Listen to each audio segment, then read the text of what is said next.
Hello friends, are you ready to learn counting from 1 to 10? Let's have some fun together. First up we have number 1.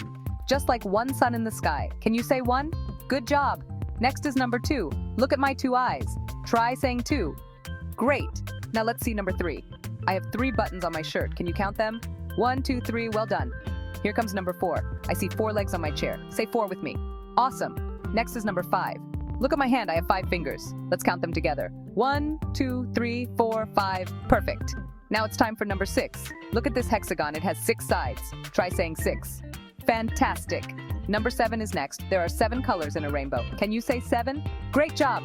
Here comes number 8. An octopus has 8 arms. Let's count together. 1, 2, 3, 4, 5, 6, 7, 8. Amazing. Next is number 9. The cat has 9 lives, they say. Can you say 9? Wonderful. Finally, we have number 10. I have 10 toes. Let's count them. 1, 2, 3, 4, 5, 6, 7, 8, 9, 10. Fantastic. You did a great job learning to count from 1 to 10. Keep practicing and you'll be a counting star. See you next time, friends. Bye-bye. At G Praveen 1984.